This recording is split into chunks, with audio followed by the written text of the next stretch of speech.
Hello दोस्तों, कैसे हैं आप लोग। दोस्तों, मेडिकल की तैयारी करने वाले बच्चों के लिए एक बहुत बड़ी खुशखबरी है। वो मेरे जो भी भाई बहन बीएससी नर्सिंग वगैरह किए हुए हैं या कोई डिप्लोमा किए हुए हैं इस फील्ड में, तो उनके लिए एक बड़ी अपॉर्चुनिटी केजीएमयू यानी किंग जॉर्ज मेडिकल यूनिवर्सिटी की तरफ से दी गई है, नर्सिंग ऑफिसर के रूप में अपने कैरियर को मेंटेन करने का, कैरियर बनाने का। जी हाँ दोस्तों, केजीएमयू ने नर्सिंग ऑफिसर का एप्लीकेशन स्टार्ट कर दिया है, जिसका एक नोटिफिकेशन जो है पहले ही आ गया था। आज मैं दोबारा उस पर चर्चा करूंगा और क्या फॉर्म भरने की क्या डेट है, लास्ट डेट क्या है वो भी बात करूंगा, और क्या इंपॉर्टेंट है उस नोटिफिकेशन में वो भी मैं आपको बताऊंगा। तो वीडियो के लास्ट तक जरूर बने रहिएगा, क्योंकि आज का ये वीडियो आपके लिए बहुत हेल्पफुल होने वाला है, खासकर उन स्टूडेंट्स के लिए जो मेडिकल फील्ड में अपॉर्चुनिटी देख रहे हैं। तो ये देखिए, मैं इस समय हूँ kgmu.org यानी king George medical university Lucknow के ऑफिशियल वेबसाइट पे, और यहाँ पे देख सकते हैं आप जॉब अपॉर्चुनिटीज़ के डेट ऑफ एडवर्टीजमेंट में, इसके लेवल में आप देख सकते हैं। थोड़ा सा नीचे आएंगे तो आप देखेंगे कि 22 जुलाई को यहाँ पर एक नोटिस आई थी। इस नोटिस पे हम क्लिक करते हैं। इसमें लिखा हुआ है करिंगडम अबाउट नर्सिंग ऑफिसर रिक्वायरमेंट 2023। तो इस पर आप क्लिक करिए। आप देख सकते हैं कि यहाँ पे ये नोटिस आपको दिख रही होगी। एक सेकेंड, ये नोटिस में थोड़ा सा आपको जूम करके दिखा देता हूँ। देखिए, 22 जुलाई को ये नोटिस आई हुई थी, और इसमें देखिए क्या लिखा हुआ है। गैर शैक्षिक नियुक्ति एवं चयन अनुभाग, ये वैकेंसी का नाम है। और ये वैकेंसी जो है वो स्टार्ट हुई है 22 जुलाई से, यानी 22 जुलाई से एप्लीकेशन स्टार्ट हो गया है, और लास्ट डेट जो है वो एप्लीकेशन का वो 10 अगस्त है। ठीक है। एक इसमें थर्ड पॉइंट दिया हुआ है कि cut off date for qualification is now deemed as amended the last date of submission of the application. इसका जो एक प्रकार से कह सकें कि एक नोटिफिकेशन जो आया था, तो वो आया था जून में, तो उसके अनुसार जो कट ऑफ डेट रखी गई थी वो अलग थी।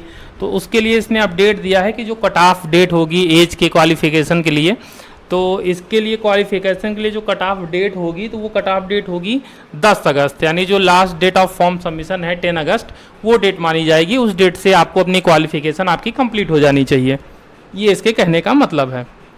रही बात ये वैकेंसी क्या है, कैसी है वैकेंसी, कितनी वैकेंसी है, ये सारी डिटेल भी मैं आपको देने जा रहा हूँ। सबसे पहले इस वैकेंसी का नाम क्या है ये आप देख लीजिए। नर्सिंग ऑफिसर, जिसे पहले सिस्टर ग्रेड 2 के नाम से जाना जाता था। पहले इसका नाम था सिस्टर ग्रेड 2, और अब इसका नाम है नर्सिंग ऑफिसर कर दिया गया है।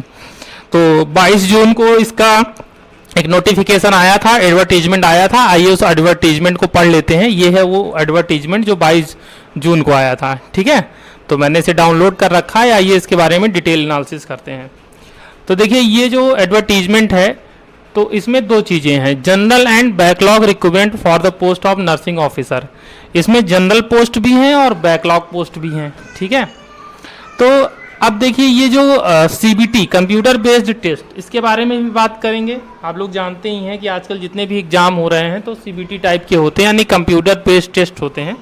तो ये जो आपका नर्सिंग ऑफिसर का एग्जाम होगा, जो आपका सिलेक्शन होगा, वो भी सीबीटी के माध्यम से ही होगा। देखिए यहाँ पे लिखा हुआ है, मैंने येलो कलर से हाईलाइट किया है कि selection through online computer based test for the post of nursing officer previously known as sister grade 2। ठीक है, इतनी बातें तो समझ में आ गई कि सीबीटी टेस्ट के आधार पर सिलेक्शन होगा। नर्सिंग ऑफिसर पोस्ट का नाम है और पहले सिस्टर ग्रेड 2 के नाम से जाना जाता था। आइए अब आगे बात करते हैं इंपॉर्टेंट चीज़ों की। अच्छा, रिजर्वेशन की देख लीजिए एक बात। Reservation is applicable only for the reserve category candidate having domicile of Uttar Pradesh. जो उत्तर प्रदेश के निवासी होंगे, तो रिजर्वेशन का जो लाभ मिलेगा केवल उन्हीं को मिलेगा। जो यूपी से बाहर के होंगे उनको नहीं मिलता। आपको पता है, क्योंकि स्टेट यूनिवर्सिटी है, मेडिकल कॉलेज है, तो केवल जो स्टेट के लोग होंगे उत्तर प्रदेश के, उन्हीं को वो रिजर्वेशन का लाभ मिलेगा। जो आपका सीबीटी होगा, ठीक है, तो जो आपका सीबीटी होगा वो हिंदी इंग्लिश दोनों में होगा। ठीक है ना, तो उसमें कोई इशू नहीं है, वो हिंदी इंग्लिश आपका दोनों में होगा। ये तो पता ही है, सारे एग्जाम लगभग ऐसे ही होते हैं। प्रोसेस दिया हुआ है कैसे आपको फॉर्म भरना है, अभी मैं बता दूंगा कैसे फॉर्म भरना है। अब देख लीजिए कि कितने पद हैं। तो जो जनरल रिक्रूटमेंट है उसमें देखिए करीब 1276 पद हैं टोटल। कितने हैं? 1276 पद हैं, जिसमें 268 SC हैं, 26 ST हैं, 344 OBC हैं, 128 EWS है और 510 जनरल है। तो टोटल अगर आप देखेंगे तो 576 ये पोस्ट है। 7th पे कमीशन के अनुसार लेवल 7 की नौकरी है, ग्रेड बी लेवल की नौकरी है, सैलरी अच्छी खासी है 44,900 से 1,42,400, तो बहुत अच्छी खासी सैलरी भी है। ऑफिसर रैंक की ये वैकेंसी है। इसके अलावा जो दिव्यांग हैं उनको 4% सीट रिजर्व की गई है, जो एक्स सर्विसमैन है उनको 5% सीट रिजर्व की गई है, फ्रीडम फाइटर के लिए 2% सीट रिजर्व की गई है, और जो फीमेल है फीमेल के लिए 20% सीट इसमें रिजर्व की गई है, यानी केवल फीमेल्स के लिए 255 सीट ऑलरेडी रिजर्व की गई है। ठीक है, जो बैकलॉग रिक्रूटमेंट है, बैकलॉग में देखिए टोटल 15 ही पोस्ट है, जिसमें 11 एससी के हैं, एसटी का कोई नहीं है इसमें, 4 ओबीसी के हैं और जनरल भी एक भी नहीं है। तो जो बैकलॉग वाली वैकेंसी है उसमें एससी के लिए एक अच्छा चांस है, क्योंकि 11 पोस्ट इसमें केवल एससी के लिए है, 4 ओबीसी के लिए, टोटल इसमें 15 पोस्ट आपको दिख सकता है, जिसमें कि 4% दिव्यांग के लिए तो है ही नहीं, यहाँ पे एक भी लिख दिया है 4%। तो बैकलॉग में दिव्यांग के लिए, एक्स सर्विसमैन के लिए और फ्रीडम फाइटर के लिए ये नहीं है। ये आपके पास 3 पोस्ट फिक्स कर दिया है फीमेल जेंडर के लिए, ये दे दिया है। ठीक है, बैकलॉग में तो ये बैकलॉग का था और ये जनरल का था। अब आप सोच रहे होंगे क्या दोनों का फॉर्म अलग अलग भरना पड़ेगा? बिल्कुल, दोनों के लिए फॉर्म आपको अलग अलग भरना पड़ेगा, अलग अलग उसका चार्ज भी लगेगा। जनरल का अलग भरना पड़ेगा, बैकलॉग भरना उसी तरीके से पड़ेगा, सारी चीजें सब सेम है, लेकिन ये 15 पद अलग है, बैकलॉग है, पिछली भर्ती में जो बच गया नहीं भर पाया, और ये जो 1276 पोस्ट है ये नया है। ठीक है ना, तो दोनों के लिए आपको अलग अलग फॉर्म भरना पड़ेगा। फीस कितनी लगेगी? तो जो जनरल के लिए देखिए 1000 फीस है, और जीएसटी लगेगी 18%, तो 180 रुपये हो जाएगा। तो टोटल आपको 1180 रुपये पे करना होगा। ओबीसी ईडब्ल्यूएस है तो भी 1180 रुपये पे करना होगा, और एससी एसटी पीडब्ल्यूडी है, फिजिकल हैंडीकैप्ड है तो 708 रुपये पे करना पड़ेगा। ठीक है ना, तो ये आपका फॉर्म का कॉस्ट हो गया, कितना आपका कॉस्ट आएगा फॉर्म भरने में। उसके अलावा देखिए कि इंपॉर्टेंट क्या दिया है, candidates are advise to apply for general and backlog vacancies and pay the prescribed fees separately as mentioned in the above table. देखिए क्या लिखा हुआ है कि सेपरेटली, यानी आपको जनरल और बैकलॉग के लिए अलग अलग पेमेंट करनी होगी अगर दोनों आप भरेंगे। ऐसा नहीं होगा कि एक भर दिया तो हो गया, दोनों में काउंट किया जाएगा, नहीं, दोनों वैकेंसी के लिए अलग अलग पेमेंट करनी होगी। इसके अलावा क्या है कि बिफोर अप्लाई करने से पहले आप जो मैंडेटरी क्वालिफिकेशन है वो जरूर एक्वायर कर लीजिए। ये चीज़ ध्यान रखिएगा कि जो मैंडेटरी क्वालिफिकेशन अभी मैं आपको बताऊंगा कि ये आपको होना चाहिए, तो वो सारा क्वालिफिकेशन 10 अगस्त से पहले आपके पास होना चाहिए। ठीक है ना, इसके बाद क्या है कि it is mandatory for the candidate and also advise to tick the requested post while registering otherwise. अच्छा, जब आप फॉर्म भरेंगे तो वहाँ पे आपको पोस्ट का ऑप्शन भी आएगा बैकलॉग में, जनरल में, तो उसको आपको पोस्ट भी टिक करना पड़ेगा कि आप उस किस पे अप्लाई कर रहे हैं। ठीक है, तो उस पर आपको टिक भी करना पड़ेगा, टिक नहीं करेंगे तो गड़बड़ हो जाएगा मामला, एक्सेप्ट नहीं होगा आपका एप्लीकेशन। और कह रहा है कि the number of vacancy mentioned increase. अच्छा, इंक्रीज और डिक्रीज हालांकि बहुत कमी होता है, लेकिन ये है कि पद घटा भी सकते हैं, बढ़ा भी सकते हैं, ये राइट इन्होंने अपने पास सुरक्षित लग लिया है। एज रिलैक्सेशन जो आपको दिया जाता है सरकार की तरफ से, जो निर्धारित है एससी एसटी ओबीसी, जिसको जितना एज रिलैक्सेशन मिलता है वो अपर एज लिमिट में आपको मिलेगा अगर आप उसको लेना चाहते हैं, तो वो एज रिलैक्सेशन आपको मिलेगा। कॉल लेटर वगैरह पोस्ट से नहीं भेजा जाएगा, ऑनलाइन ही डाउनलोड करना पड़ेगा। वेबसाइट याद कर लीजिए www.kgmu.org.in, यही वेबसाइट है, अच्छे से देख लीजिए। ठीक है, रेड से मैं हाईलाइट कर दे रहा हूँ, www.kgmu.org.in ये वेबसाइट है। इसी वेबसाइट पे आपको जाना है। अभी जिस वेबसाइट पे मैं था थोड़ी देर पहले, ये देख लीजिए, ये वेबसाइट है, देख रहे हैं ना आप, इसी वेबसाइट पे आपको आना है। ठीक है, उसके बाद क्या है कि रिटेन टेस्ट के लिए आपको कोई टीएडीए नहीं मिलेगा, मतलब कि आपको कोई जर्नी एक्सपेंसेस नहीं मिलेंगे, खुद के खर्चे से आना है, एग्जाम देना है। ठीक है ना, तो कोई आपको पैसा वैसा नहीं दिया। एज लिमिट देख लीजिए, एज लिमिट क्या है, देखिए आपकी जो एज लिमिट है वो 18 से 40 साल, 1 जुलाई 2023 तक 18 से 40 साल से ज़्यादा नहीं होना चाहिए। ठीक है ना, अच्छा, इसमें दिया भी हुआ है कि एडवर्टाइजमेंट अगर रिलीज होता है 1 जुलाई से 31 दिसंबर के बीच में तो ये डेट रहेगी, और 1 जनवरी से ये डेट रहेगी। अच्छा ठीक है, कोई दिक्कत नहीं, बस आप इतना याद रखिए कि 18 से 40 के बीच में आप होने चाहिए। ठीक है, 40 के ऊपर हैं तो फिर अपर एज लिमिट के लिए एज रिलैक्सेशन आप देख लीजिएगा किस कैटेगरी में है, अप्लीकेबल है या नहीं। इसके अलावा इंपॉर्टेंट क्या है आपके लिए, इंपॉर्टेंट है एसेंशियल क्वालिफिकेशन। अब यहाँ पे देखिए लिखा हुआ है कि 1 जनवरी तक होना चाहिए, लेकिन वहाँ पे मैंने आपको दिखा दिया है, फिर से दिखाता हूँ, तो ये डेट आप भूल जाइए। यहाँ पे देखिए क्या दिया हुआ है, यहाँ पे देखिए दिया हुआ है कि कट ऑफ डेट जो होगी क्वालिफिकेशन की वो होगी last date of submission of the application, यानी 10 अगस्त। तो 10 अगस्त हो जाएगा, ये 1 जनवरी भूल जाइएगा। 10 अगस्त तक आपके पास क्वालिफिकेशन होना चाहिए। क्या क्वालिफिकेशन होना चाहिए?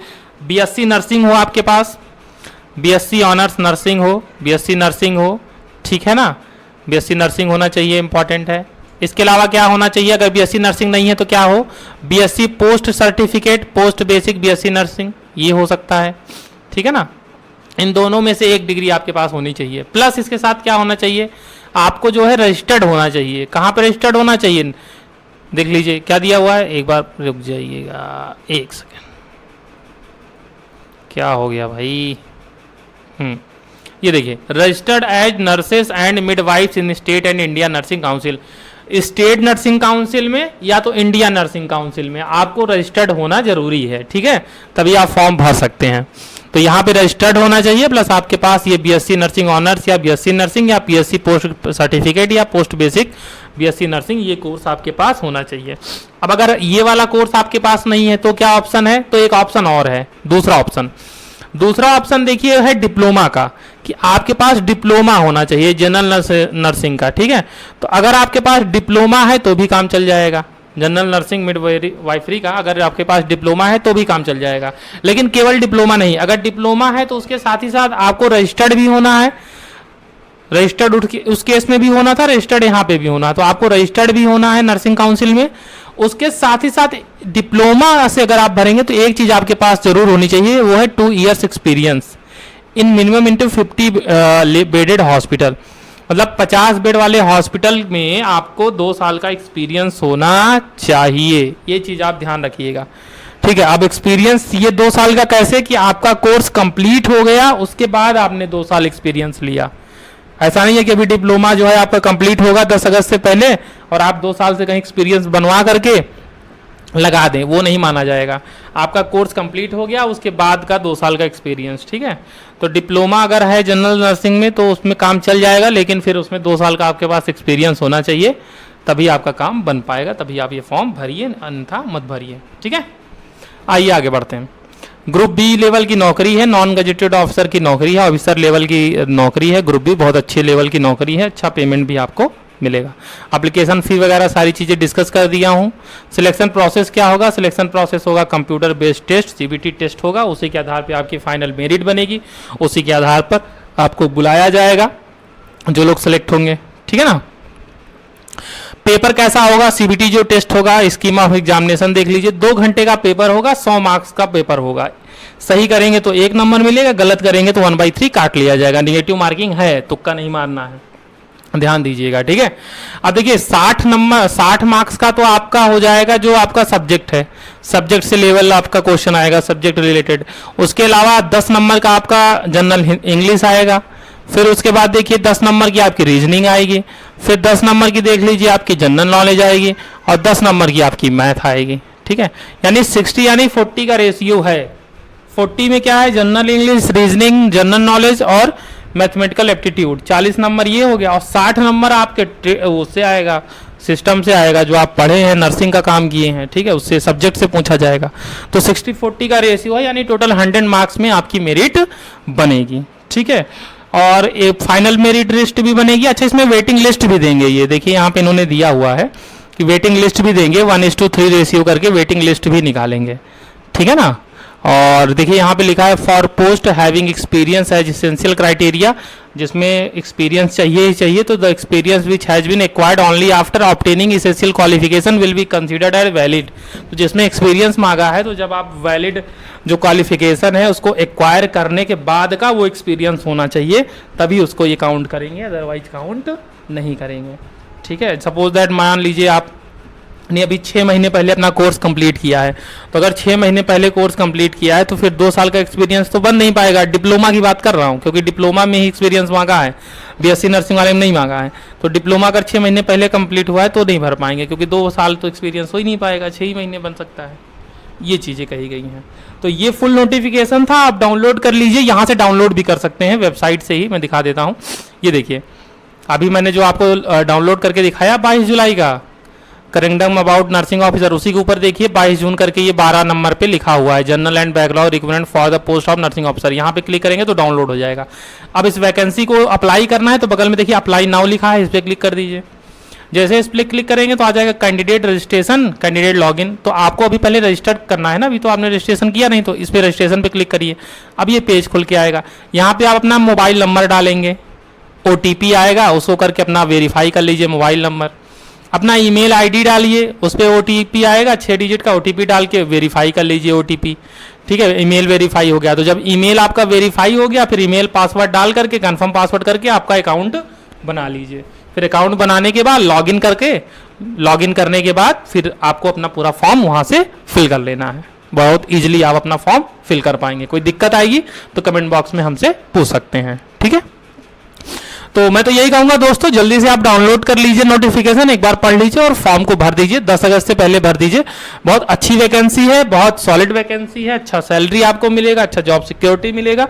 और मेडिकल के फील्ड में अगर आप हैं तो इससे अच्छी जॉब आपके लिए नहीं हो सकती है। ठीक है, हमारी शुभकामनाएं आपके साथ हैं। कोई प्रॉब्लम है कमेंट बॉक्स में बताइए। वीडियो अच्छी लगी हो तो वीडियो को लाइक कर दीजिए, और अगर चैनल पर पहली बार आए हैं तो हमारे चैनल को सब्सक्राइब जरूर कर दीजिएगा। हाथ जोड़ करके आपसे निवेदन।